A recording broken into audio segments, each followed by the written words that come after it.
Chapter 2. A few days later, when Jesus again entered Capernaum, the people heard that he had come home. They gathered in such large numbers that there was no room left, not even outside the door. And he preached the word to them. Some men came, bringing to him a paralyzed man, carried by 4 of them. Since they could not get him to Jesus because of the crowd, they made an opening in the roof above Jesus by digging through it, and then lowered the mat the man was lying on. When Jesus saw their faith, he said to the paralyzed man, "Son, your sins are forgiven." Now some teachers of the law were sitting there, thinking to themselves, "Why does this fellow talk like that? He's blaspheming. Who can forgive sins but God alone?" Immediately, Jesus knew in his spirit that this was what they were thinking in their hearts. And he said to them, "Why are you thinking these things?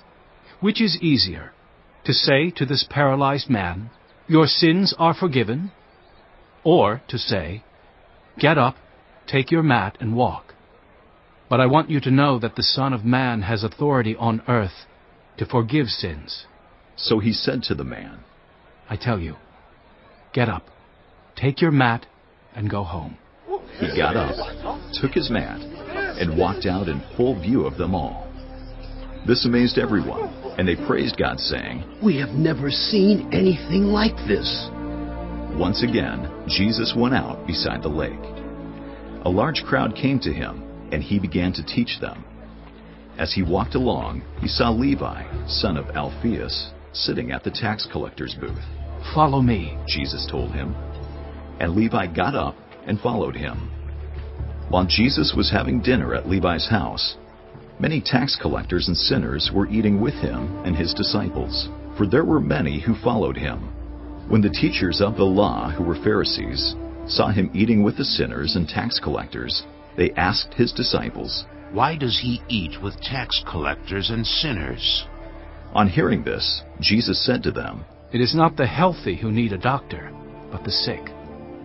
I have not come to call the righteous, but sinners." Now John's disciples and the Pharisees were fasting. Some people came and asked Jesus, "How is it that John's disciples and the disciples of the Pharisees are fasting, but yours are not?"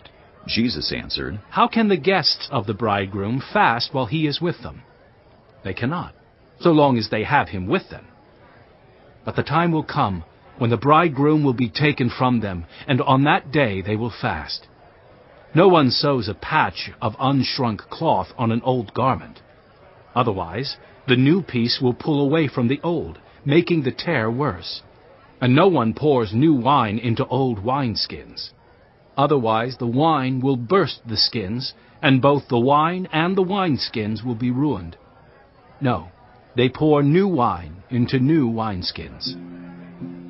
One Sabbath, Jesus was going through the grain fields, and as his disciples walked along, they began to pick some heads of grain. The Pharisees said to him, "Look, why are they doing what is unlawful on the Sabbath?" He answered, "Have you never read what David did when he and his companions were hungry and in need?